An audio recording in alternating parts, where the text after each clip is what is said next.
Hello friends, मैं पूर्णिमा खुशी। मैं आज आप लोगों को बायोलॉजी के बारे में बताऊंगी। तो बायोलॉजी होती क्या है, बायोलॉजी कितने प्रकार की होती है, यही सब आपको बताऊंगी। तो देखिए बायोलॉजी क्या होती है। बायोलॉजी दो शब्दों से मिलकर बना है, बायो तथा लॉजी। बायो का मतलब होता है जीव जंतु तथा लॉजी का मतलब होता है अध्ययन करना, तथा लॉजी का मतलब होता है अध्ययन करना। अर्थात जिसमें हम जीव जंतुओं के बारे में अध्ययन करते हैं उसे क्या कहते हैं, बायोलॉजी कहते हैं। तो क्या बोलेंगे, बायोलॉजी किसे कहते हैं, जिसमें हम जीव जंतुओं के बारे में अध्ययन करते हैं उसे कहते हैं बायोलॉजी। बायोलॉजी को देखो दो पार्ट्स में बांट दिया गया है। बायोलॉजी को दो पार्ट्स में बांट दिया गया है, जूलॉजी और बॉटनी। जूलॉजी का मतलब होता है जंतु विज्ञान तथा बॉटनी का मतलब होता है वनस्पति विज्ञान।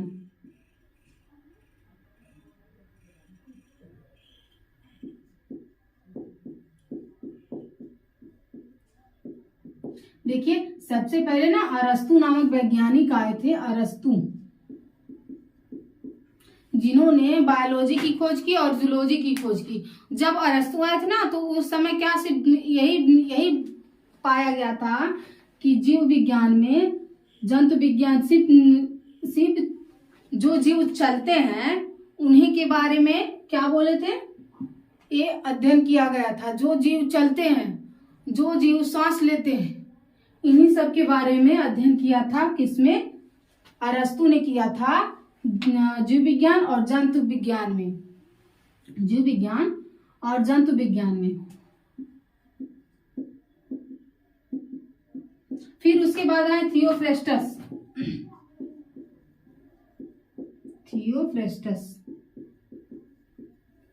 जिन्होंने वनस्पति विज्ञान की खोज की। उन्होंने खोज किया कि जंतुओं के सिवा पादपों में भी जान पाया जाता है।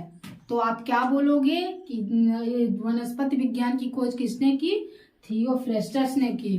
और जीव विज्ञान और जंतु विज्ञान की खोज किसने की, तो जीव विज्ञान और जंतु विज्ञान की खोज अरस्तु ने की है। तो आप लोग ये तो बता सकते हो ना कि वनस्पति विज्ञान किसे कहते हैं और जंतु विज्ञान किसे कहते हैं। तो रुको हम बता रहे हैं। देखिए वनस्पति विज्ञान क्या होता है, जिसमें जीव विज्ञान की वह शाखा, देखिए या तो बायोलॉजी के ही पार्ट्स है ना, बायोलॉजी के ही पार्ट्स है ना दो, जूलॉजी और बॉटनी, ऐसे कहते हैं जीव विज्ञान।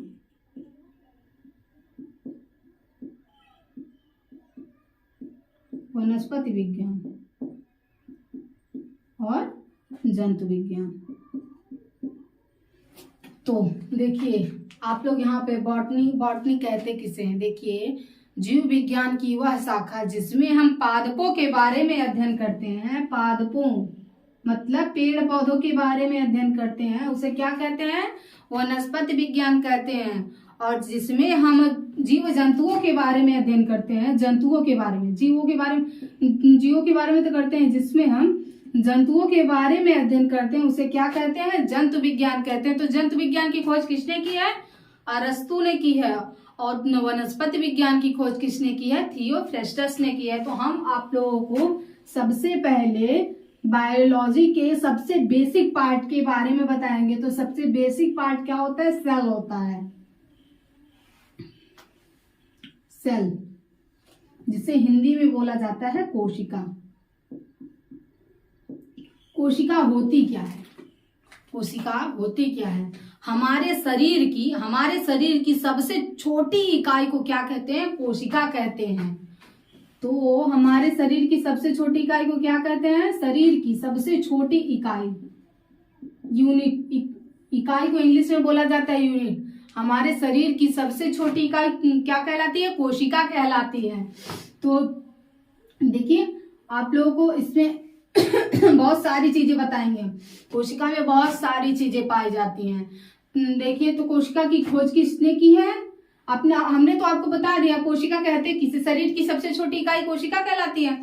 तो कोशिका की खोज किसने की? कोशिका की खोज किसने की है? रॉबर्ट हुक ने। सबसे पहले रॉबर्ट हुक नामक वैज्ञानिक ने कोशिका की खोज की है। और जो मृत कोशिका थी, इन्होंने कार्क के टुकड़े में देखा था, कार्क के टुकड़े में। तो मृत कोशिका की खोज किसने की है? रॉबर्ट हुक ने। देखिए यहाँ पे दो क्वेश्चंस बन रहा है कि मृत कोशिका की खोज किसने की है और कोशिका की खोज किसने की है। तो कोशिका की खोज सबसे पहले रॉबर्ट हुक नामक वैज्ञानिक ने की है। हम लोगों को उतना मृत के बारे में नहीं पढ़ना, हम लोगों को जीवित कोशिका के बारे में पढ़ना है। तो देखिए, सबसे पहले रॉबर्ट हुक ने क्या मृत कोशिका की खोज की, उसके बाद लीवेनहॉक नामक वैज्ञानिक ने जीवित कोशिका की खोज की। तो जीवित कोशिका की खोज किसने की? लीवेनहॉक नामक वैज्ञानिक ने, जिन्होंने तालाब के पानी में जीवित कोशिका को देखा था, तालाब के पानी में। तो आप लोगों को दो क्वेश्चन तैयार हो गया ना। जीवित कोशिका की खोज किसने की और मृत कोशिका की खोज किसने की? देखिए, रॉबर्ट हुक मृत कोशिका की आप लोग एक ट्रिक और जीवित कोशिका की भी एक ट्रिक आप लोगों को हम बता सकते हैं। देखिए, जो छोटी छोटी चीजें रहती हैं उनको हमें पकड़ने के लिए क्या प्रयोग करना पड़ता है? हुक प्रयोग करना पड़ता है। छोटी चीजें को पकड़ने के लिए हुक प्रयोग करना पड़ता है। तो आप लोग यहाँ पे बता सकते हो ना कि जीवित को मृत कोशिका की मतलब सबसे पहले कोशिका को किसने देखा था? रॉबर्ट हुक ने। और यहाँ जीवित कोशिका की भी एक ट्रिक है। जीवित को इंग्लिश में क्या बोलते हैं? लाइव बोलते हैं, लाइव। तो लाइव से क्या बोल दोगे? लीवेनहॉक। लाइव से लीवेनहॉक और हुक से रॉबर्ट हुक। तो जीवित कोशिका की खोज किसने की है? लीवेनहॉक नामक वैज्ञानिक ने। और मृत कोशिका की खोज किसने की है? रॉबर्ट हुक ने। सबसे पहले कोशिका को किसने देखा? रॉबर्ट हुक ने।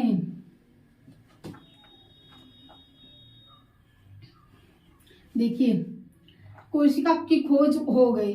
घर में जैसे हम लोग के घर में खाना बन गया, जैसे खाना बनाने के लिए भी तो बहुत सारी चीजों की आवश्यकता पड़ती है। हम लोग को पता नहीं सब्जी कैसे बनेगी, चावल कैसे बनेगा।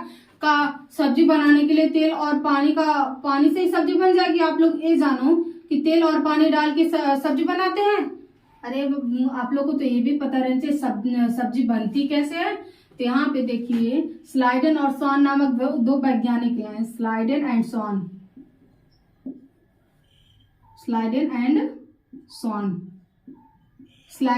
सॉन नामक वैज्ञानिक दो आए जिन्होंने कोशिका का सिद्धांत दिया।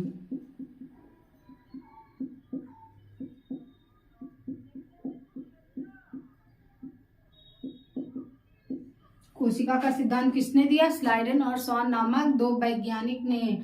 तो इसे देखो, कोशिका के सिद्धांत को इंग्लिश में क्या बोला जाता है? Theory of cell.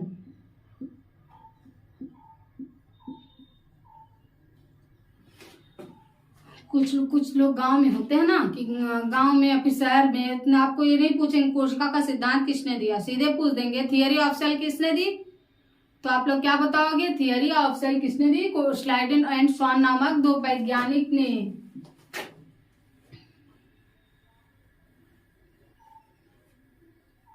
देखिए, ओवरवर्ल्ड पूरी दुनिया में सबसे छोटी और सबसे बड़ी कोशिका कौन सी होती है? सबसे बड़ी कोशिका होती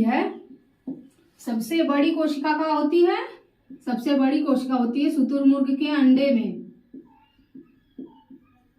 शुतुरमुर्ग के अंडे में दुनिया की सबसे बड़ी कोशिका पाई जाती है। और सबसे छोटी कोशिका कहाँ होती है? सबसे छोटी कोशिका होती है माइकोप्लाज्मा। पूरे विश्व की बात कर रहे हैं हम लोग, हम अपनी बात नहीं कर रहे हैं कि हमारे शरीर में भी यही पाया जाता। हम लोग का शुतुरमुर्ग है कि हम लोगों के शरीर में सबसे बड़ी कोशिका पाई जाती है? नहीं। तो हमने आपको पूरी दुनिया की तो बता दिया, तो हम आपको ये भी बताएंगे कि हम लोगों के शरीर में सबसे बड़ी कोशिका कौन सी होती है और सबसे छोटी कोशिका कौन सी होती है? तो सबसे बड़ी कोशिका होती है अंडाणु, जिसे इंग्लिश में बोला जाता है ओवम। देखिए ओवम पाया किस में जाता है? ओवम पाया किस में जाता है? तो ओवम पाया जाता है स्त्रियों में। हम तो स्त्री है ना, तो हमारे में पाया जाएगा अंडाणु। और सबसे छोटी कोशिका कौन सी होती है? सबसे छोटी होती है शुक्राणु,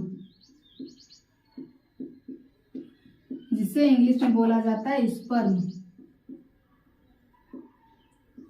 अंडाणु तो स्त्रियों में पाया जाता है, तो शुक्राणु किस में पाया जाता है? शुक्राणु पाया जाता है पुरुषों में।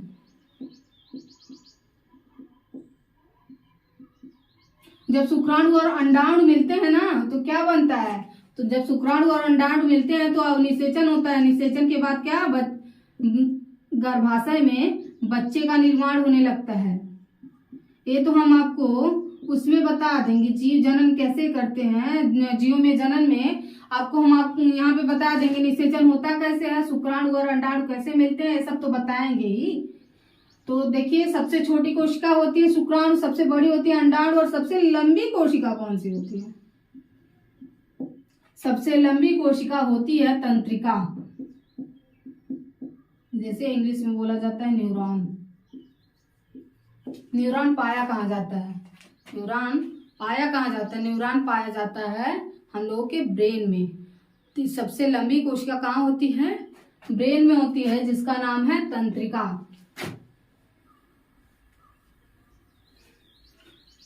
तो कोशिका को सबसे पहले किसने देखा? रॉबर्ट हुक ने। उसके बाद जीवित कोशिका की खोज किसने की? लीवेनहॉक ने। और कोशिका का सिद्धांत किसने दिया? स्लाइडेन और शॉन ने। और देखिए पूरी दुनिया की सबसे बड़ी कोशिका कहाँ होती है? शुक्राणु के अंडे में। और सबसे छोटी कोशिका कौन सी होती है? माइकोप्लाज्मा। और हम लोगों के शरीर में सबसे बड़ी कोशिका ओवम, जो कि पाया जाता है स्त्रियों में। और सबसे छोटी स्पर्म, जो पाया जाता है पुरुषों में। और सबसे लंबी कोशिका कहाँ होती है? तंत्रिका होती है, जो स्त्री और पुरुषों दोनों में पाया जाता है, जिसे कहते हैं इंग्लिश में न्यूरॉन, और पाया जाता है हम लोगों के ब्रेन में।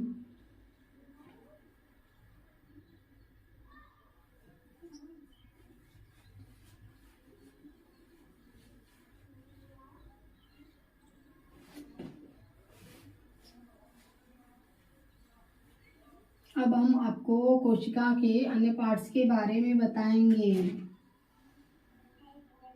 इसमें देखो पाया जाता है mitochondria, Golgi body, centrosome, vacuole, lysosome, plastid, endoplasmic reticulum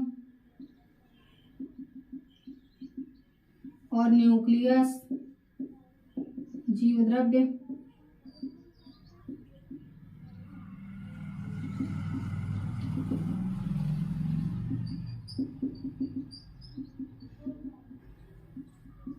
तो माइटोकॉन्ड्रिया का काम क्या होता है? गोल्गी का काम क्या होता है?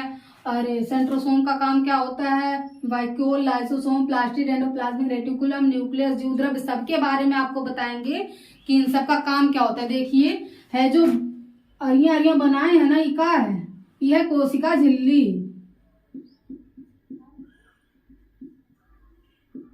ये है कोशिका झिल्ली। और कोशिका झिल्ली बनी किसकी होती है? कोशिका झिल्ली बनी होती है प्रोटीन की। कोशिका झिल्ली किसकी बनी होती है? प्रोटीन की बनी होती है। और इसमें देखिए हम आपको माइटोकॉन्ड्रिया के बारे में बताएंगे। सबसे पहले माइटोकॉन्ड्रिया के बारे में बताएंगे। माइटोकॉन्ड्रिया होता क्या है? माइटोकॉन्ड्रिया होता है, इसमें देखिए इसका काम क्या होता है? इसका काम होता है ऊर्जा का निर्माण करना। ऊर्जा का निर्माण करना। हम लोगों को तो ऊर्जा की आवश्यकता होती है ना। अगर हम अभी हमारे शरीर में ऊर्जा ना रहे तो हम आपको पढ़ा पाएंगे? नहीं पढ़ा पाएंगे। तो ऊर्जा का निर्माण करने का काम कौन करता है? माइटोकॉन्ड्रिया करता है। ऐसे देखिए माइटोकॉन्ड्रिया को बोला जाता है power house of cell. Power house of cell किसे बोला जाता है? माइटोकॉन्ड्रिया को बोला जाता है। तो देखिए जैसे घर में खाना बन जाए, खाना बनने के बाद कोई खाना परोस के देने वाला ही ना रहे, लड़कियों में होता है तो लड़कियां खा लेती हैं काट के, लेकिन लड़के कुछ होते हैं ना जो उसकी तय होते हैं, तो क्या उनको जब तक उनकी बहनें ना काट के दें तो तब तक खाते नहीं है जल्दी। तो यहाँ पे ऊर्जा का निर्माण हो जाए, खाना बन जाए और खाना लेके जाने वाला ही ना रहे तो का खाना का कोई मतलब है? नहीं मतलब है। तो देखिए यहाँ पे ऊर्जा को लेके जाने आने का काम कौन करता है? गाल्जी काय करता है? गाल्जी बॉडी करता है। गाल्जी बॉडी का काम क्या होता है? गाल्जी बॉडी का काम होता है ऊर्जा का परिवहन करना। ऊर्जा का परिवहन कौन करता है? गाल्जी बॉडी करता है। ऊर्जा का परिवहन, परिवहन मतलब क्या होता है? परिवहन मतलब होता है लेके जाना या आना। लेके जाने आने का काम कौन करता है? लेके जाना आना क्या कहलाता है? परिवहन कहलाता है। हम आपको तो ऊर्जा बोल रहे हैं, ऊर्जा का निर्माण ही करता है, ऊर्जा का परिवहन नहीं करता। आपको मालूम ऊर्जा का होता है? ऊर्जा क्या होता है? तो ऊर्जा ये होता है कि हम लोगों के शरीर में कार्य करने की क्षमता क्या कहलाती है? ऊर्जा कहलाती है। कार्य करने की क्षमता को क्या कहते हैं? ऊर्जा कहते हैं। हम अभी आपको बहुत सारी चीजें बता चुके हैं ना, तो आप लोगों को पहले वो बताएं क्या होता है। तो जीवित कोशिका की खोज किसने की? लीवेनहॉफ ने। और मृत कोशिका की खोज किसने की? रॉबर्ट हुक ने। सबसे पहले कोशिका को किसने देखा था? रॉबर्ट हुक ने। और कोशिका का सिद्धांत किसने दिया? स्लाइडन और स्वान नामक दो वैज्ञानिक ने। उसके बाद पूरी दुनिया में सबसे बड़ी कोशिका कौन सी होती है? पूरी दुनिया में सबसे बड़ी कोशिका होती है शुतुरमुर्ग के अंडे में। और सबसे छोटी कोशिका क्या होती है? माइकोप्लाज्मा होती है। ये भी पूरे वर्ल्ड में, ना कि हम लोगों के शरीर में। हम लोगों के शरीर में सबसे बड़ी कोशिका कौन सी होती है? ओवम होती है, जिसे हिंदी में बोला जाता है अंडाणु। और ये पाया जाता है स्त्रियों में। और सबसे छोटी कोशिका कौन सी होती है? शुक्राणु होती है, जो पाया जाता है पुरुषों में, जिसे बोला जाता है इंग्लिश में स्पर्म। और सबसे लंबी कोशिका कौन सी होती है? तंत्रिका, जो स्त्रियों और पुरुषों दोनों में पाया जाता है। और ये पाया जाता है ब्रेन में। तो माइटोकांड्रिया का काम क्या होता है? माइटोकांड्रिया का काम होता है ऊर्जा का निर्माण करना, जिसे बोला जाता है पावर हाउस ऑफ सेल। देखिए पावर हाउस ऑफ सेल, आपको पावर हाउस ऑफ सेल का मतलब भी तो पता रहना चाहिए ना। तो पावर मतलब होता है ऊर्जा, हाउस मतलब होता है घर या गृह, ऑफ मतलब होता है क, और सेल मतलब होता है कोशिका। अर्थात कोशिका का ऊर्जा गृह किसे बोला जाता है? कोशिका का ऊर्जा गृह किसे बोला जाता है? कोशिका का ऊर्जा गृह बोला जाता है माइटोकॉन्ड्रिया को। देखिए माइटोकॉन्ड्रिया ना दो शब्दों से मिलकर बना है, माइटो तथा कॉन्ड्रिया। माइटो तथा कॉन्ड्रिया। माइटो का मतलब होता है धागा या सूत्र, धागा या सूत्र। और कॉन्ड्रिया का मतलब होता है कण। अर्थात कण में धागे नुमा संरचना वाली क्या कहलाती है? हमारे सेल में कण की तरह धागे वाली संरचना क्या कहलाती है? माइटोकॉन्ड्रिया कहलाती है। माइटोकॉन्ड्रिया को सबसे पहले किसने देखा था? माइटोकॉन्ड्रिया को देखा था, सबसे पहले देखा था कोलिकर ने 1880 में। लेकिन अभी नीट के एग्जाम्स में पूछा जाता है ना कि माइटोकॉन्ड्रिया की खोज किसने की, तो क्या बोलोगे? कोलिकर नहीं बोलोगे। तो माइटोकॉन्ड्रिया की खोज की अल्टमैन ने। अल्टमान या अल्टमैन जो भी बोलो, हिंदी में अल्टमान बोलोगे, लेकिन इंग्लिश में जब लिखोगे ना तो अल्टमैन लिखोगे। अल्टमैन, MAN, मैन होता है ना। तो इसका क्या माइटोकॉन्ड्रिया की खोज किसने की? अल्टमैन ने की है। और गाल्जी काय का काम होता है ऊर्जा का परिवहन करना।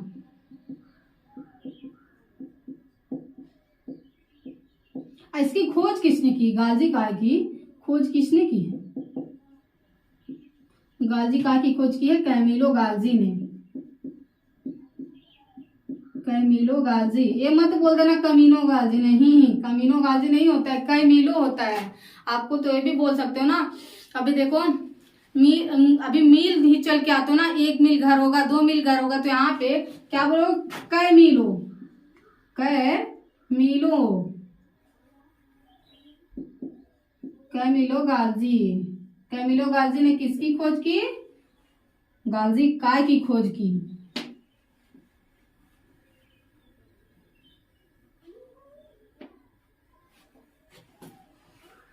तो माइटोकॉन्ड्रिया को क्या कहा जाता है? Power house of cell. Mitochondria की खोज किसने की? अल्टमैन ने की। और कोशिका झिल्ली बनी किसकी होती है? प्रोटीन की बनी होती है। और देखिए उसके बाद आज ये सेंट्रोसोम पे हमने आपको गाल्जी काय के बारे में बता दिया, गाल्जी बॉडी के बारे में बता दिया, माइटोकॉन्ड्रिया के बारे में बता दिया। अब पहुंचेंगे सेंट्रोसोम पे। सेंट्रोसोम का काम क्या होता है? सेंट्रोसोम का काम होता है कोशिका का विभाजन करना।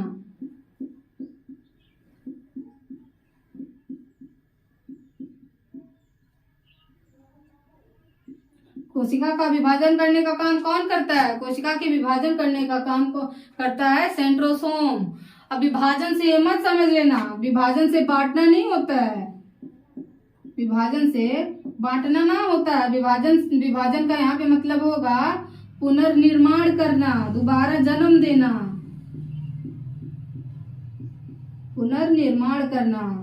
और आपको ये भी तो पता रहना चाहिए ना कि पुनर्निर्माण सबसे ज्यादा किसमें होता है? कोशिका में सबसे ज्यादा पुनर्निर्माण किसमें होता है? सबसे ज्यादा पुनर्निर्माण होता है यकृत में। यकृत उतना नहीं जान पाते हैं हम लोग। अभी कोई भी बोले लीवर जान जाते हैं, लीवर जान जाते हैं। तो यहाँ पे सबसे ज्यादा कोशिका का विभाजन के पुनर्निर्माण किसमें होता है? लीवर में होता है। अभी आपके लीवर में मतलब यकृत में कोई एक चक्कू घुसेड़ दिया तो ना अपने आप सही हो सकता है, अपने आप सही हो सकता है। लेकिन वही आपके ब्रेन पे कोई मार दे तो अपने आप सही होगा? नहीं सही होगा। तो इसके लिए आपको तुरंत हॉस्पिटल जाना पड़ेगा। क्या करेंगे? चारों लोग आएंगे, हॉस्पिटल उठा के लेके चले जाएंगे। तो ये देखिए यकृत ना ये दोबारा नया बन सकता है, लेकिन ब्रेन नहीं बन पाएगा। ब्रेन मतलब दिमाग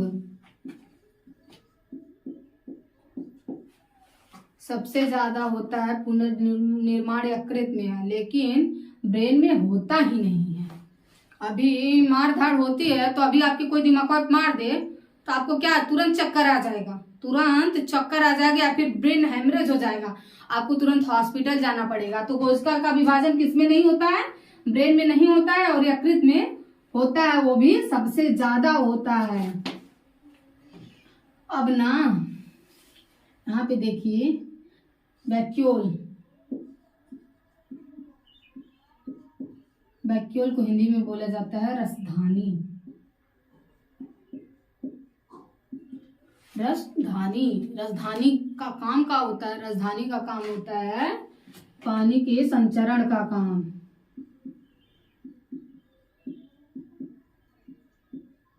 पानी का संचरण कौन करता है? वैक्यूल करता है। अभी जैसे हम लोग का हार्ट है, हार्ट का काम क्या होता है? एक बार ब्लड लेता है, एक बार छोड़ता है, ब्लड लेता है, छोड़ता है। जब एक बार ब्लड खींच लेता है, अचानक से जब छोड़ता है तो हमारे पूरे शरीर में ब्लड दौड़ने लगता है ना। यही काम यहाँ पे इसका होता है। एक बार पानी को खींचता है, एक बार पानी को छोड़ता है, पानी को खींचता है, पानी को छोड़ता है। जब पानी को छोड़ता है ना तो पूरी कोशिका में पानी नाचने लगती है। तो मतलब हमारे शरीर में पानी की कमी उतना नहीं पड़ती है। तो हमने आपको बताया था कोशिका किसे कहते हैं? हमारे शरीर की सबसे छोटी इकाई को क्या कहते हैं? कोशिका कहते हैं। शरीर की सबसे छोटी इकाई को कोशिका कहते हैं। जैसे हम लोग केमिस्ट्री में क्या पढ़ते हैं? केमिस्ट्री में हम लोग पढ़ते हैं कि कण का सबसे छोटा हिस्सा क्या होता है? परमाणु होता है। परमाणु को ना तो हम देख सकते हैं आंखों से हम लोग परमाणु को देख सकते हैं? नहीं देख सकते हैं।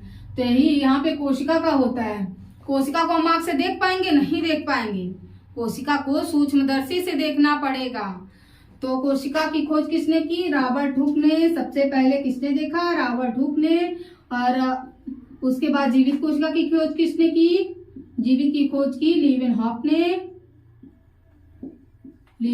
ने। जीवित की खोज इन्होंने, मृत की खोज। उसके बाद स्लाइडेन और स्वान ने क्या किया था? स्लाइडेन और स्वान ने कोशिका का सिद्धांत दिया था। थियरी ऑफ सेल किसने दी? स्लाइडेन और स्वान ने। और माइटोकॉन्ड्रिया की खोज किसने की? माइटोकॉन्ड्रिया की खोज की अल्टमैन ने। अल्टमैन ने क्या किया था? अल्टमैन ने माइटोकॉन्ड्रिया का खोज किया था। और गाल्जी बॉडी का किसने की? गाल्जी बॉडी की कैमिलो गाल्जी ने की थी। कैमिलो गाल्जी, कमीनो गाल्जी नहीं, कैमिलो गाल्जी। और कोशिका झिल्ली बनी किसकी होती है? कोशिका झिल्ली बनी होती है प्रोटीन की। और माइटोकॉन्ड्रिया का काम क्या होता है? माइटोकॉन्ड्रिया का काम होता है ऊर्जा का निर्माण करना। और ऊर्जा का निर्माण करना। और गाल्जी काय का काम क्या होता है? गाल्जी काय का काम होता है ऊर्जा का परिवहन करना। पूरी दुनिया में, ओवरवर्ल्ड में सबसे बड़ी कोशिका किसमें होती है? ये शुतुरमुर्ग के अंडे में। और सबसे छोटी कोशिका किसमें होती है? माइकोप्लाज्मा में। हमारे शरीर में सबसे बड़ी कोशिका कौन सी होती है? ओवम, जो कि पाया जाता है स्त्रियों में। और सबसे छोटी कोशिका कौन सी होती है? स्पर्म होती है, शुक्राणु, जो पाया जाता है पुरुषों में। और सबसे लंबी कोशिका कहाँ होती है? सबसे लंबी कोशिका होती है ब्रेन में। कहाँ होती है? हमने ये नहीं पूछा कौन सी होती है, हमने पूछा कहाँ होती है। तो ब्रेन में होती है। और कौन सी होती है? तंत्रिका होती है। तंत्रिका, न्यूरॉन। आपको हमने इतना चीजें बता दी। और कोशिका का विभाजन कौन करता है? सेंट्रोसोम करता है। वैक्यूल का काम क्या होता है? वैक्यूल का काम होता है पानी के संचरण करने का काम। सबसे ज्यादा पुनर्निर्माण किसमें होता है? यकृत में होता है। सबसे ज्यादा पुनर्निर्माण होता है यकृत में। और किसमें होता ही बहुत कम है, किसमें होता ही नहीं है, एकदम ना के बराबर होता है। तो ब्रेन में ना के बराबर होता है। ब्रेन में ना के बराबर होता है। उसके बाद आ जाइए लाइसोसोम पर। लाइसोसोम का काम क्या होता है? लाइसोसोम का काम होता है, लाइसोसोम का काम क्या होता है? अभी लाइसोसोम का काम होता है ना, जैसे देखिए हम लोग के गांव में, घर में जब भी मारगाड़ होती है तो पुलिस आती है ना। तो पुलिस का काम क्या होता है? सुलझाने का काम।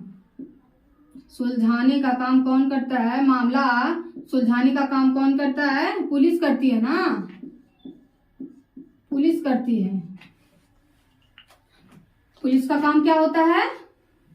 मामले को सुलझाने का काम पुलिस का होता है। अभी देखिए न्यूक्लियस देखिए, न्यूक्लियस का काम होता है ऑर्डर देना ना। अभी पहले आप न्यूक्लियस ही जान लीजिए, न्यूक्लियस का काम क्या होता है। न्यूक्लियस होता क्या है? न्यूक्लियस को हिंदी में बोला जाता है केंद्रक।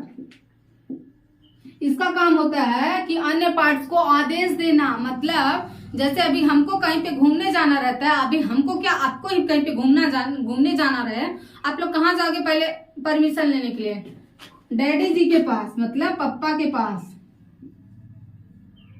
पहले आप लोग पप्पा के पास जाओगे, पप्पा जी हमें जाना है घूमने, आप हमें इजाजत दे दें तो हम जाए घूम आए। अगर पापा आपको मना कर दें कि नहीं तुझे नहीं जाना है, मैं तुम्हें नहीं बोल रहा हूँ कि मत जाओ, तो क्या करोगे? नहीं जाओगे। तो यही काम यहाँ पे होता है न्यूक्लियस का। यहाँ पे आप न्यूक्लियस को क्या बोलोगे? पूरे सेल में अन्य पार्ट्स का बाप बैठा है न्यूक्लियस। तो क्या बोलोगे? न्यूक्लियस का काम क्या होता है? न्यूक्लियस का काम होता है अन्य सभी चीजों को, जैसे माइटोकॉन्ड्रिया को, गाल्जी काय को, सेंट्रोसोम को, वैक्यूल को, प्लास्टिड को, लाइसोसोम को, एंडोप्लाज्मिक रेटिकुलम को, ईआर को और अन्य पार्ट्स को आदेश देने का काम कौन करता है? तो केंद्रक करता है।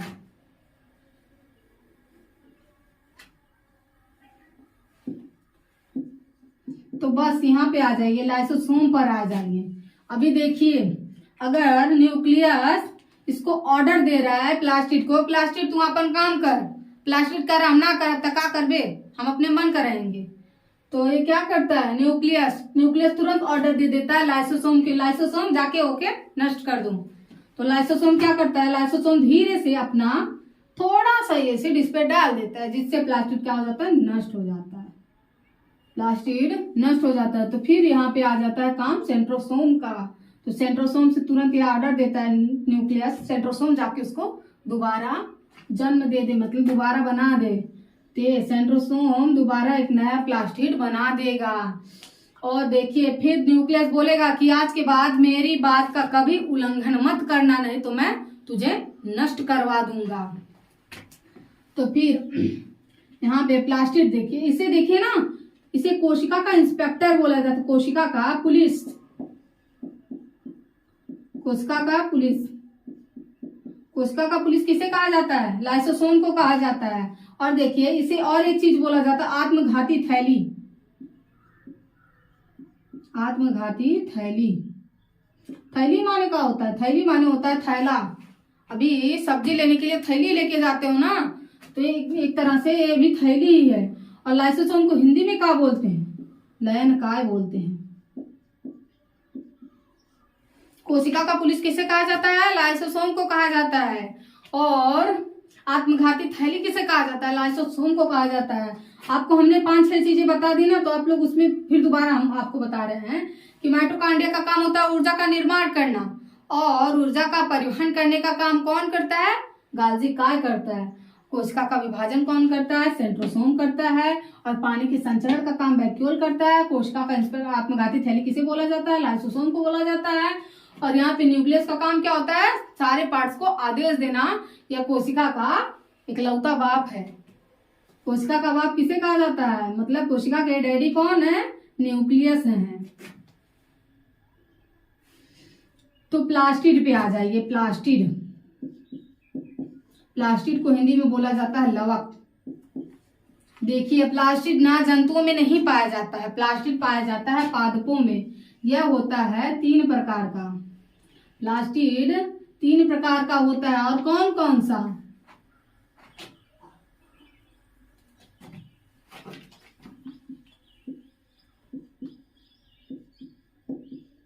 प्लास्टिड 3 प्रकार का होता है। कौन कौन सा?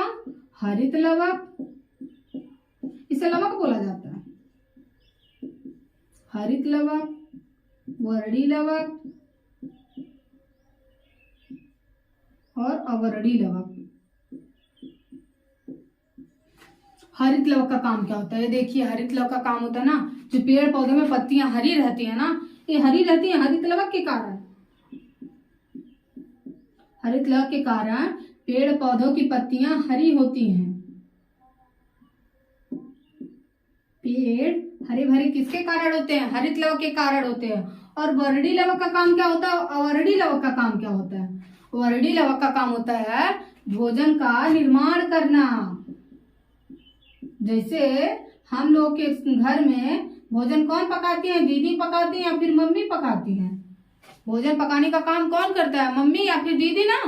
तो यहीं पे प्लास्टिड में भोजन पकाने का काम कौन करेगा? वर्णी लवक करेगा। और अवर्णी लवक का काम होता है भोजन को स्टोर करना। भोजन को स्टोर करना। स्टोर माने होता का? स्टोर तो इंग्लिश हम लिखे हैं, इसको हिंदी में लिख दिए, लेकिन स्टोर को इंग्लिश में बोला जाता है ना। स्टोर माने होता है इकट्ठा करना। तो भोजन को इकट्ठा कौन करके रखता है? तो अवर्णी लवक करता है। भोजन को स्टोर बनाता है अवर्णी लवक। और पेड़ पौधों को हरा रखता है हरित लवक। और पेड़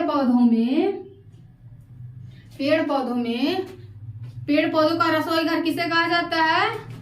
पत्तियों को कहा जाता है। पत्तियों को पेड़ पौधों का रसोई घर कहा जाता है। हमने इसका भी काम बता दिया ना।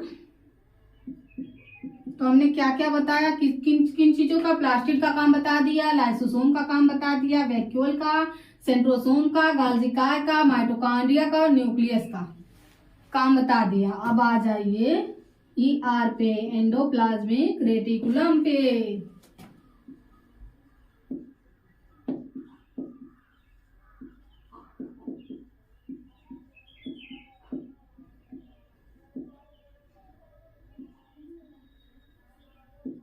इसमें आप लोग पूछोगे ना, एंडोप्लाज्मिक रेटिकुलम में मैम है कहीं नीचे का खुरदुरा टाइप दिख रहा हो, कहीं ऊपर स्मूथ है, मतलब चिकना टाइप है। तो देखिए यह ना 2 प्रकार का होता है। एक होता है स्मूथ, एक होता है रफ। रफ मतलब होता है खुरदुरा और स्मूथ मतलब होता है चिकना। देखिए स्मूथ में क्या पाया जाता है, रफ में क्या पाया जाता है, स्मूथ में पाया जाता है वसा। वसा मतलब एक तरह से तेल टाइप बोला जाता है। और सबसे ज्यादा हमारे शरीर में वसा किसमें पाया जाता है, तो सबसे ज्यादा हमारे शरीर में किसमें वसा पाया जाता है, तो हाथ के तलवे में और पैर के तलवे में, हथेली में और पैर के तलवे में क्या पाया जाता है, सबसे ज्यादा वसा पाया जाता है। इसीलिए हम लोग देखते हैं हम लोगों के अन्य शरीर के अन्य पार्ट्स की अपेक्षा सबसे ज्यादा पसीना पैर के तलवे में होता है और हाथ के हथेली में होता है। तो सबसे ज्यादा वसा हमारे शरीर में किसमें पाई जाती है, हथेली में और पैर के तलवे में। अब आ जाइए रफ पे। रफ माने होता है खुरदुरा, इसमें पाया जाता है राइबोसोम। तो आपका क्वेश्चन यहाँ पे बन के तैयार हो गया। बन के क्या तैयार हुआ कि एंडोप्लाज्मिक रेटिकुलम का निचला हिस्सा क्यों खुरदुरा होता है, तो राइबोसोम के कारण खुरदुरा होता है। और राइबोसोम का काम क्या होता है, राइबोसोम का काम होता है प्रोटीन का निर्माण करना, प्रोटीन बनाना। प्रोटीन बनाने का काम कौन करता है, राइबोसोम करता है। और राइबोसोम भी देखो होता है दो पार्ट में, दो पार्ट में राइबोसोम होता है। एक 70S होता है, एक 80S होता है, 80S होता है। तो देखिए हम लोग तो दिखाई देते हैं ना, हम लोग दिखाई देते हैं, तो हम लोगों में 80S पाया जाता है। और जो चीज नहीं दिखाई देती है ना, जो चीज नहीं दिखाई देती उसमें 70S पाया जाता है। हम लोगों को बताओ प्रोटीन को भी तो आवश्यकता है ना, अभी ऊर्जा बनाने के लिए तो प्रोटीन की आवश्यकता पड़ेगी ना, ऊर्जा बनाने के लिए प्रोटीन की आवश्यकता पड़ेगी। हमने ये भी बताया कोशिका झिल्ली किसकी बनी होती है, प्रोटीन की बनी होती है ना। तो प्रोटीन का काम बहुत होता है। ऊर्जा का बनाने का काम कौन करता है, माइटोकॉन्ड्रिया करता है, लेकिन उसमें सहायता कौन करता है, प्रोटीन करता है। जैसे हमें खाना बनाने के लिए जब हम लोग चावल ही बनाते हैं, भात बनाते हैं ना, तो उसमें कौन कौन योगदान देता है, चावल रहता है और पानी रहता है, आग तो रहता है। खैर आग तो रहता ही है, अगर आग ना रहे पानी और चावल रख दे तो भात बनेगा नहीं। तो यहाँ पे जब चावल और पानी को रखते हैं ना तभी भात बनता है ना। तो अभी प्रोटीन ही ना रहे तो ऊर्जा बनेगा ही नहीं। तो ऊर्जा बनाने का कौन करता है, प्रोटीन करता है। और बनाता कौन है, माइटोकॉन्ड्रिया बनाता है।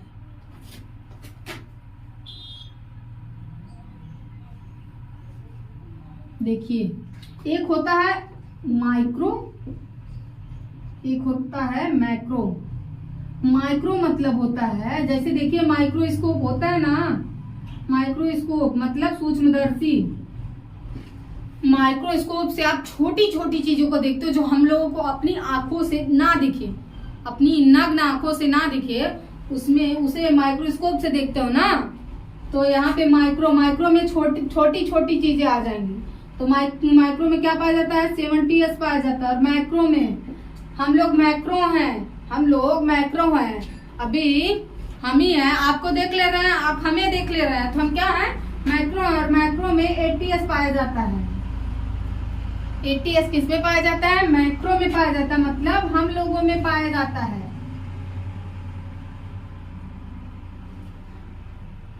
एंडोप्लाज्म कितने प्रकार की होती है, दो, smooth and rough, smooth and rough. और अभी आपको फिर बताइए ऊर्जा निर्माण कौन करता है, माइटोकॉन्ड्रिया करता है। ऊर्जा के परिवहन का काम कौन करता है, गाल्गी काय करता है। और कोशिका का विभाजन कौन करता है, सेंट्रोसोम करता है। और क्या पानी के संचरण का काम कौन करता है, रसधानी करता है। और आत्मघाती थैली किसे बोला जाता है, लाइसोसोम को बोला जाता है। और कोशिका में आदेश देने का काम कौन करता है, न्यूक्लियस करता है। न्यूक्लियस का काम क्या होता है, कोशिका को आदेश देना। और प्लास्टिड का काम क्या होता है, प्लास्टिड पाया किस में जाता है, प्लास्टिड पाया जाता है पादपों में। इसका काम बहुत होते हैं, जैसे हम लोग का माइटोकॉन्ड्रिया हमेशा काम करते रहता है ना, माइटोकॉन्ड्रिया हमेशा काम करते रहता है। अभी आपके शरीर में ऊर्जा हमेशा ना बने, आप लोग क्या पड़ जाओगे, सुस्ती, एकदम सुस्ती आ जाएगी, आप लोग खाट पकड़ लोगे। अगर आपके शरीर में ऊर्जा ना बने तो क्या हो जाएगा, आप लोग अभी हमारे शरीर में ऊर्जा ना बने तो हम कुछ बोल पाएंगे? नहीं बोल पाएंगे। तो माइटोकांड्रिया ऊर्जा बनाता है, लेकिन माइटोकांड्रिया देखो ना, देखिए माइटोकांड्रिया का फिगर है, माइटोकांड्रिया का चित्र है। ये मत समझ लेना कि इसमें सांप रेंग रहा है, सांप नहीं है। ये माइटोकांड्रिया का फिगर है। माइटोकांड्रिया ना देखो अपना अलग से 70S का कारखाना बनाकर रखता है। और क्यों बनाता है? कहा है कि इसको प्रोटीन की ज्यादा आवश्यकता है, सबसे ज्यादा प्रोटीन इसे ही चाहिए, इसीलिए ये अपना 70S का कारखाना बनाकर रखता है। जैसे कारखाना का होता है, कारखाना क्या होता है? कारखाना वही होता है जहाँ पे किसी चीज का निर्माण होता है। और देखिए जैसे चप्पल का कारखाना ले लो, जूता चप्पल का कारखाना ले, जूता चप्पल के कारखाने में सिर्फ जूता चप्पल ही ना बनेगा। ये तो नहीं है कि उसमें दवा बनने लगेगी, नहीं, दवा नहीं बनेगी। जिस चीज का कारखाना रहता है वो वही काम करता है, ना कि कुछ और करने लगे। तो ये क्या ये अपना 70S का कारखाना बनाकर रखता है। और क्या बोलता है माइटोकांड्रिया? बोलता है 70S से, 70S तुम हमको अपना अलग, तुम हमको प्रोटीन देना। तो 70S क्या कहता है कि हम आपको प्रोटीन कैसे देंगे? आप लोग बहुत सारे हो, मैं छोटी सी जान, मैं नन्ही सी जान हूं, कैसे आप सबको प्रोटीन दूंगी? तो माइटोकांड्रिया क्या कहता है? हम सबका ठिकाना ले लें, हम सबकी ठिका नहीं लिए हैं, तुम सिर्फ मुझे देखो, तुम्हारी प्रोटीन मुझे सिर्फ चाहिए और सब भाड़ में जाए। क्या होता है, कभी कभी होता है ना कि लोग मतलबी होते हैं, अपना काम निकाल लेते हैं और दूसरों को वो जैसे मन तैसे रहे, भाड़ में चले जाए, मुझसे मतलब नहीं है। यही काम ये करता है, माइटोकांड्रिया करता है। अभी उसको ज्यादा प्रोटीन की आवश्यकता है तो यही बोलेगा ना, यही बोलेगा ना, ज्यादा प्रोटीन की आवश्यकता है तो यही बोलेगा। तो अपना 70S का कारखाना अलग से बनाकर रखता है। देखिए माइटोकांड्रिया भी 70S का कारखाना बना रहता है, क्योंकि ये हमेशा काम करते रहता है, ऊर्जा का बनाते रहता है। और हम लोग जो सांस लेते हैं सबसे पहले माइटोकांड्रिया में जाता है ना। तो यहाँ पे पादपों में माइटोकांड्रिया तो पाया ही जाता है, लेकिन प्लास्टिड भी पाया जाता है। प्लास्टिड ये भी अपना अलग से 70S का कारखाना बनाकर रखती है। कहा है कि देखो पादपों में प्लास्टिड का काम बहुत होता है। प्लास्टिड का काम क्या होता है? देखिए ये पेड़ पौधों को हरा भी रखती है, भोजन को भी बनाती है, भोजन को स्टोर करके भी रखती है। तो इसका काम तो बहुत है ना। तो ये भी अपना अलग से 70S का कारखाना बनाकर रखती है। और देखिए इसको क्या बोला जाता है? कोशिका में कोशिका का समूह बोला जाता है। तो कोशिका में कोशिका का समूह किसे बोला जाता है? प्लास्टिड को बोला जाता है। कोशिका में कोशिका का समूह किसे बोला जाता है? प्लास्टिड को बोला जाता है। कहा है कि और अन्य पार्ट्स में देखो तो कुछ कुछ है, जैसे एंडोप्लाज्मिक रेटिकुलम में 2 प्रकार का होता है, लेकिन यही अकेला ऐसा है ना, यही अकेला है जो 3 प्रकार का होता है। तीन बच्चों को लेकर चल रहा है। ये तो दुइये बच्चों को लेकर चल रहा है, लेकिन इसके 3 बच्चे हैं। तो इसे क्या बोला जाता है? कोशिका में कोशिका का समूह। यहाँ पे क्वेश्चन बन गया, कोशिका में कोशिका का समूह किसे कहा जाता है? तो कहा जाता है प्लास्टिड को। तो यहाँ पे देखिए वैक्यूल, आपको हम लोगों को पानी की आवश्यकता कम होती है ना। जैसे यहाँ पे आपका क्वेश्चन क्या बनेगा? ऐसा कोशिका में क्या पाया जाता है? तो कोशिका में ऐसा क्या पाया जाता है? कोशिका में ऐसा क्या पाया जाता है जो पादप कोशिका में बड़ा तथा जंतु कोशिका में छोटा होता है? यहाँ पे क्वेश्चन बन गया ना कि जंतु कोशिका की अपेक्षा पादप कोशिका में क्या चीज होता है जो बड़ा होता है? तो यहाँ पे वैक्यूल होता है।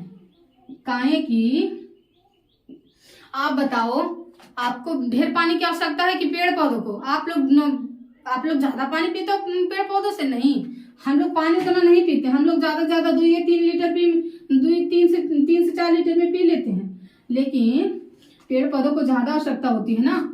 हम लोग तो छोटे हैं, पेड़ पौधे देखो कितने बड़े बड़े होते हैं, तो उनको तो पानी की आवश्यकता ज्यादा होगी ना। तो यहाँ पे क्वेश्चन क्या है? जंतु कोशिका की अपेक्षा पादप कोशिका में क्या पाया जाता है जो बड़ा होता है? तो क्या होता है? वैक्यूल होता है। कोशिका में कोशिका का समूह किसे कहा जाता है? प्लास्टिड को कहा जाता है। और आत्मघाती थैली किसे कहा जाता है? लाइसोसोम को। ऊर्जा का निर्माण कौन करता है? माइटोकॉन्ड्रिया करता है। पावर हाउस ऑफ सेल किसे बोला जाता है? माइटोकॉन्ड्रिया को बोला जाता है। ऊर्जा का परिवहन कौन करता है? गाल्जी काय करता है। और कोशिका का विभाजन कौन करता है? सेंट्रोसोम करता है। सबसे ज्यादा पुनर्निर्माण किसमें होता है?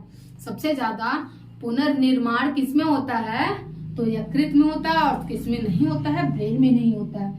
और यहाँ पे न्यूक्लियस का काम क्या होता है? न्यूक्लियस का काम होता है कोशिका के अन्य पार्ट्स को आदेश देना। और ईआर का काम क्या होता है? एंडोप्लाज्मिक रेटिकुलम का काम होता है कि यह कोशिका को पचकने नहीं देता। इसे कोशिका का कंकाल बोला जाता है। कोशिका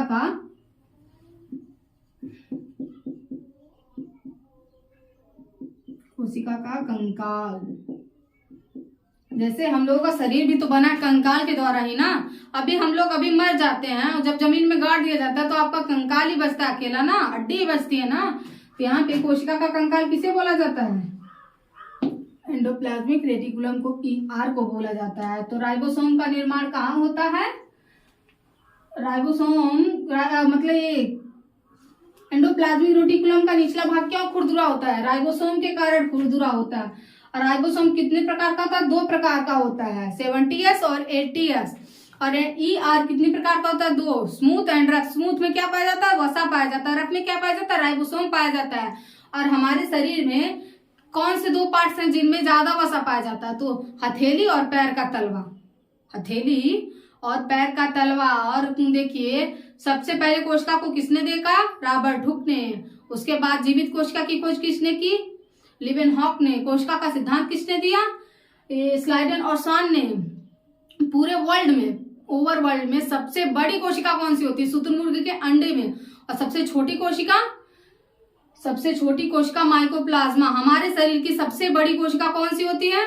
हमारे शरीर की सबसे बड़ी कोशिका होती है ओवम, जो पाया जाता है स्त्रियों में। इसे बोला जाता है हिंदी में अंडाणु। और सबसे छोटी कोशिका क्या होती है? स्पर्म होती है, जो पाया जाता है पुरुषों में। इसे बोला जाता है शुक्राणु। और सबसे लंबी कोशिका क्या होती है? तंत्रिका तंत्र, जिसे बोला जाता है इंग्लिश में न्यूरॉन। ये पाया जाता है ब्रेन में। और माइटोकॉन्ड्रिया की खोज किसने की? अल्टमैन ने। गाल्जी कार की खोज किसने की? कैमिलो गाल्जी ने। अब जीव द्रव्य का काम देख लीजिए। जीव द्रव्य का काम होता है ना। अभी जीव द्रव्य में पाया कहा जाता है। जीव द्रव्य में पाया जाता है पानी। जीव द्रव्य में सबसे ज्यादा क्या पाया जाता है? पानी पाया जाता है। अभी जीव द्रव्य अगर सूख जाए ना, आपकी कोशिका भी सूख जाएगी। जीव द्रव्य का काम बहुत होता है। जीव द्रव्य का काम सबसे मेन होता है। जीव द्रव्य देखिए जीव द्रव्य को 2 भागों में बांट दिया गया। कोशिका द्रव्य, एक होता है कोशिका द्रव्य, एक होता है केंद्रक द्रव्य। केंद्रक द्रव्य और कोशिका द्रव्य। केंद्रक द्रव्य और कोशिका द्रव्य। इसमें देखो 95% मतलब 95% क्या होता है? पानी होता है। जीव द्रव्य में क्या होता है? 95% पानी होता है। अभी देखो जीव द्रव्य में अगर 1% पानी की कमी हो गई ना, 1%, तो हमें प्यास लग जाएगी। जो हमें प्यास लगती है ना, हम लोग बोलते हैं कि मम्मी तनकी पानी दे दे, हमारी प्यास लग रही है। यही बोलते हैं ना कि मम्मी थोड़ा हमें पानी दे दो, हमें प्यास लगी है। तो मम्मी लाके पानी देती तो हम लोग पीते हैं। तो जब हमारे जीव द्रव्य में 1% पानी की कमी हो जाती है ना, तभी हमें प्यास लगती है। अगर आपके हमारे जीव द्रव्य में 3% पानी की कमी हुई, तुरंत डायरिया रोग हो जाएगा। डायरिया रोग होने पे ना धीरे धीरे पानी की कमी होने लगती है। तो जब धीरे धीरे पानी की कमी आ जाएगी 10% पे ना, 10% पे, तो क्या हो जाएगा? आदमी का डेथ हो जाएगा। अभी हमने बताया था इसका काम होता है कोशिका विभाजन करना। अगर बहुत ज्यादा कोशिका का विभाजन हो गया, बहुत ज्यादा कोशिका का विभाजन हो गया ना, तो हमें कैंसर हो जाएगा। जो कैंसर होता है सबको ना, सब ज्यादा कोशिका विभाजन होने के कारण होता है। अगर जो हमारे शरीर में, हमारे चेहरे पे दाने दिखते हैं ना, दाने होते हैं कोशिका विभाजन के कारण। कोशिका विभाजन जब थोड़ा अधिक हो जाता है ना, तो क्या हो जाता है? हमारे शरीर में, हमारे चेहरे पे दाने आने लगते हैं।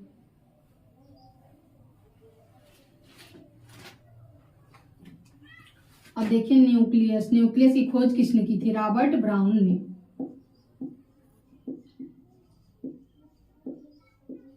न्यूक्लियस की खोज किसने की थी? रॉबर्ट ब्राउन ने। ब्राउन मतलब होता है भूरा ना, इसका हम एक ट्रिक बता रहे हैं जिससे आपको याद हो सकता है। ब्राउन माने भूरा होता है ना। जैसे अभी अधिकतर फलों का बीज ले लो, अधिकतर फलों का बीज कैसा होता है? भूरे कलर का होता है ना। अभी आप लोग अपवाद में ले सकते हो, कई फलों का बीज काला भी होता है ना, तो उसको छोड़ दो। अधिकतर फलों का बीज कैसा होता है? जैसे अभी सेब ले लो,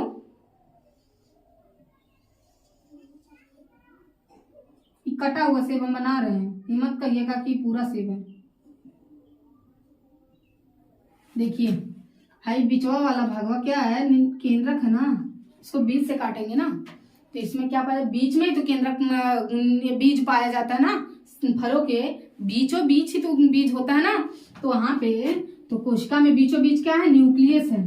और अधिकतर फलों का बीज कैसा होता है? भूरे कलर का होता है। तो भूरा से क्या लोग, भूरे को इंग्लिश में बोला जाता है ब्राउन। अब ब्राउन से क्या? Robert brown. ब्राउन से रॉबर्ट ब्राउन। अधिकतर फलों का बीज कैसा होता है? ब्राउन होता है, जो होता है न्यूक्लियस में। और न्यूक्लियस की खोज किसने की? रॉबर्ट ब्राउन ने। हमने आपको बहुत सारी चीजें बता दी ना। जीव विज्ञान कहते किसे हैं? जीव विज्ञान कहते किसे हैं? जीव विज्ञान जिसमें हम जीव जंतुओं के बारे में पढ़ते हैं उसे जीव विज्ञान कहते हैं। और जीव विज्ञान की खोज किसने की? अरस्तु ने की। जीव विज्ञान दो पार्ट्स में जीव विज्ञान को दो पार्ट्स में बांट दिया गया है, जंतु विज्ञान, वनस्पति विज्ञान। जंतु विज्ञान की खोज किसने की? अरस्तु ने। जंतु विज्ञान में जंतुओं के बारे में अध्ययन करते हैं, तथा वनस्पति विज्ञान में पेड़ पौधों के बारे में अध्ययन करते हैं, मतलब पादपों के बारे में। और वनस्पति विज्ञान की खोज किसने की है? तो वनस्पति विज्ञान की खोज थियोफ्रेस्टस ने की है। थियोफ्रेस्टस ने की है। माइटोकॉन्ड्रिया का काम क्या होता है? ऊर्जा का निर्माण करना। गाल्जी बॉडी का काम होता है ऊर्जा का परिवहन करना। सेंट्रोसोम का काम क्या होता है? कोशिका का विभाजन करना। और वैक्यूल का काम होता है पानी के संचरण का। लाइसोसोम को बोला जाता है आत्मघाती थैली। प्लास्टिक को हिंदी में बोला जाता है लवा। यह भोजन के निर्माण करने का काम, भोजन को इकट्ठा करने का काम, पेड़ पौधों को हरा रखने का काम प्लास्टिक का होता है। न्यूक्लियस का काम होता है कि कोशिका के अन्य सभी पार्ट्स को आदेश देना। एंडोप्लाज्मिक रेटिकुलम का काम होता है कोशिका को पचकने नहीं देता है।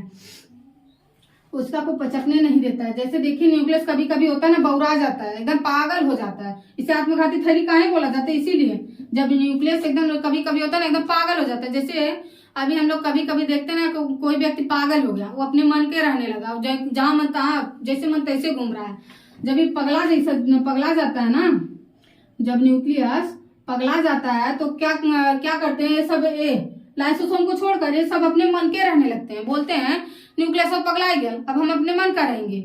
न्यूक्लियस तो पागल हो गया, अब हम अपने मन का रहेंगे। तो लाइसोसोम वहां पे आ जाता है। लाइसोसोम बोलता है आप लोग अपने मन के मत रहो, हम हैं अभी। तब भी लाइसोसोम की बात नहीं मानते लोग, कहते हैं तुम क्या करोगे, हम तो अपने मन के रहेंगे, न्यूक्लियस तो पागल हो गया। तो लाइसोसोम क्या करता है? कहता है तुम लोग अपने मन के रहोगे, देखते हैं अपने मन के कैसे रहते हो। लाइसोसोम फट जाता है। लाइसोसोम फट जाता है। तो लाइसोसोम जब फट जाता है ना, तो कैसे वहां पे कोशिका नष्ट हो जाती है। जब दरवाजा हम लोग कभी काल खोलते हैं, अचानक से दब जाता है, तो वहां पे क्या होता है? काला हो जाता है। जहां उंगली दबी रहेगी वहां पे काला हो जाएगा। तो जब काला हो जाएगा ना, जब उंगलियां दबती है तो हल्का सा हमारे शरीर में बुखार टाइप आ जाता है। हल्का सा बुखार टाइप हमारे शरीर में आ जाता है। जब हमारे शरीर में बुखार टाइप आ जाएगा ना, तो हमारे शरीर की सभी कोशिका अलर्ट हो जाएंगी। कहीं पे कोशिका नष्ट हो चुकी है, हमें सही करना है। जब कोशिका नष्ट हो जाती है तो जो अगल बगल की कोशिकाएं रहती है ना, तो धीरे धीरे धीरे धीरे वहां पे काम मेन रहता है लाइसोसोम का और सेंट्रोसोम का। तो धीरे धीरे उसे अपना अपना सामान जो रहता है उनके अंदर, देखो लाइसोसोम में पाया जाता है एसिड। धीरे धीरे जब छिड़कने लगते हैं ना, वहां की कोशिकाएं सही होने लगती हैं। जैसे जब उंगलियां दबती हैं, कभी कभी लग जाता है 1 हफ्ते में सही होता है, 1 महीने में सही होता है, 1 साल में सही होता है, लेकिन वह सही होता है। वह सही होता है। सबसे कमजोर कोशिका कहाँ होती है? आंख में पाई जाती है। जब भी कभी मार होती है, अभी आंखें में कोई एक मुक्का गई के लगा दे बिगड़ का, यहाँ पे क्या हो जाता है? आंखें करिया हो जाती है। यही होता है ना। हमने आपको बहुत सारी चीजें बता दी। तो न्यूक्लियस की खोज किसने की? रॉबर्ट ब्राउन ने की। रॉबर्ट ब्राउन ने। ओके, अब हम आप लोगों को अगले लेक्चर में बताएंगे कि इसमें और क्या क्या पाया जाता है, इसके बारे में और विस्तार से बताएंगे। और धन्यवाद आपको हमारी वीडियो देखने के लिए। Okay, thanks.